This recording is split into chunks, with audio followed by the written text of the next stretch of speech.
Hi there, Iris from Black Church Talk. Hey. I love your version of Montaña. The video is just a classic. Thank you. Now, in the Black church, we have like congregational songs that everyone can sing along. Yep. And in Spanish churches, we have corridos. Yeah. Very similar, a little different. Are you Latina? No. They just grew up Pentecostal churches, so I understand the culture. Yeah. I'm wondering what your favorite corrido is, if it's not Montaña. Corrido es Si tuvieras fe como un grano de mostaza. That one and another one's called Renuévame, Señor Jesús. That's another one that was one of my first. So I'm a white guy. I speak Spanish, and I used to actually be a worship leader at a Kojic church in Milwaukee. So I grew up around a lot of culture, and so I speak Spanish, but I'm not Hispanic, not one bit. And so, but I think Renuévame might be my favorite, and then Montaña would be my second favorite. Thank you.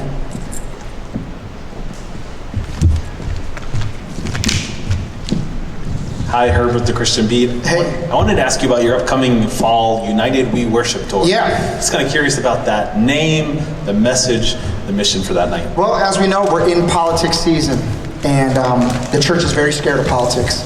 You know what politics means? It means a group of people coming together to decide how we live together.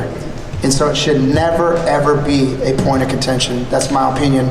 So we decided to come and create a tour that would help bring people together during worship. If people know me, I'm very patriotic. I love my country, and I think if you live in Italy, love Italy. If you live in, Venezuela or in Mexico or all those places, love the country you're with. I love this country. It's brought a lot of opportunity. So we're going to worship because I feel like we're about to embark upon some really difficult times. But we as a church, we got to make sure that we are able to, be the church in the midst of chaos. To be, I think too many of us are expecting to have Jesus in the White House, and he ain't going to the White House. And I'm just saying he's not. And right now, as it's our civil responsibility to be the light, to be the salt, and salt will rub people wrong sometimes. And it's just what it is, And but one thing we can all come together, because Jesus, I think a lot of people want to sacrifice truth on the altar of unity, right? Just let anything go.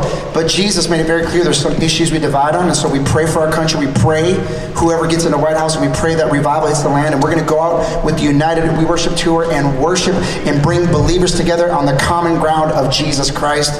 And so that's why it's called United We Worship, with like American flags in it. And so, anyways. Cool. Hey, Danny, I want to ask you about, you found a way to leverage social media in a way that can really tear an artist down. But you know what? You use that to build yourself up. Talk about how you found a path for you.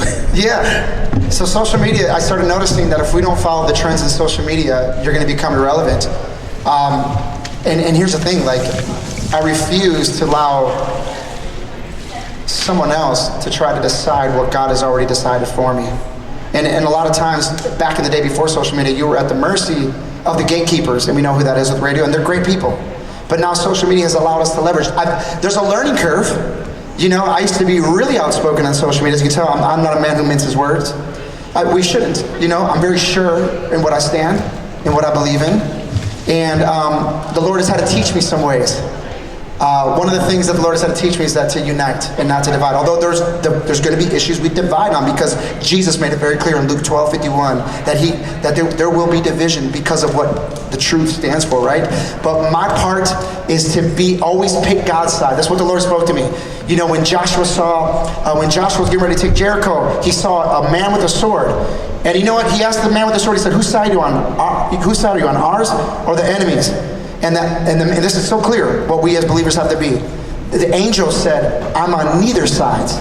I represent the armies of the living God. And so what God showed me in social media is that he's not picking my side, he's not picking their side. We must always pick his side. And so now I leverage that with the gospel and try to be as open to the gospel and share that with music as I can. Dani, de otro gringo que también habla español. Bro, ¿cómo puede ser? Pues esposa latina también. Hablamos unos meses acerca de Living la Vida Gokey. ¿Te quieres saber más de eso? ¿Cómo fue? Okay, so you can in English, it's probably better for everybody else. So we have a podcast called Living La Vida Gokey. As I was saying, he said his wife is Spanish. He's a white guy like me who speaks Spanish. It's because our wife will hit us Latinos will hit if you don't speak Spanish, and so that's where we get our Spanish from. But we have a podcast, Living La Vida Gokey, mixing the cultures, and we have it on a pause right now, but it was such a revealer because my wife wasn't raised in church. Matter of fact, my wife went to church because someone tricked her there, and the pastor said, if you're going to the club tonight, you can give your life to Jesus. And she was going to the club, so she's like, this Jesus is awesome. And she gave her life to Jesus and went to the club.